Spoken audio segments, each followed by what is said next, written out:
राष्ट्रहित टाइम्स, राष्ट्रहितासाठी समर्पित news channel.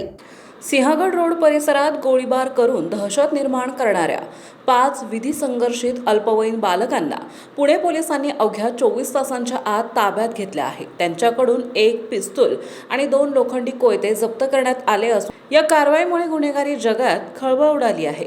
7 April 2026 रोजी रात्री 11:15 वाजण्याच्या सुमारास वडगाव बुद्रुक येथील चरवड वस्ती परिसरात ही घटना घडली होती। जुन्या भांडणांचा राग मनात धरून 5 ते 6 आरोपींनी एका व्यक्तीवर लोखंडी हत्याराने वार केले आणि पिस्तूलमधून गोळीबार केला होता। या धक्कादायक प्रकरणानंतर परिसरात भीतीचे वातावरण पसरले होते। या प्रकरणी सिंहगड रोड पोलीस ठाण्यात गुन्हा दाखल करण्यात आला होता। गुन्ह्याचे गांभीर्य ओळखून परिमंडळ 3चे पोलीस उपायुक्त संभाजी कदम आणि सहाय्यक पोलीस आयुक्त अजय परमार यांच्या मार्गदर्शनाखाली तपास पथके रवाना करण्यात आली होती।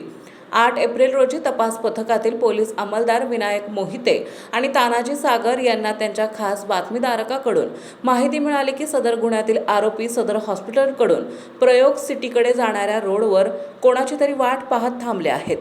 मिळालेली माहितीची खातरजमा करून वरिष्ठ पोलीस निरीक्षक यांच्या आदेशाने सहाय्यक पोलीस निरीक्षक समीर करपे, उपनिरीक्षक संतोष भांडवलकर आणि पथकाने सापळा रचला। पोलिसांना पाहताच आरोपींनी पळून जाण्याचा प्रयत्न केला, मात्र पोलिसांनी पाठलाग करून 5 जणांना ताब्यात घेतले। झडती घेतली असता त्यांच्याकडे एक पिस्तूल आणि 2 धारदार कोयते मिळून आले। तपासादरम्यान हे 5ही जण अल्पवयीन असल्याचं निष्पन्न झालंय। कायदेशीर प्रक्रिया पूर्ण केल्यानंतर त्यांची रवानगी पंडित जवाहरलाल नेहरू बाल सुधारगृह येरवडा येथे करण्यात आली आहे।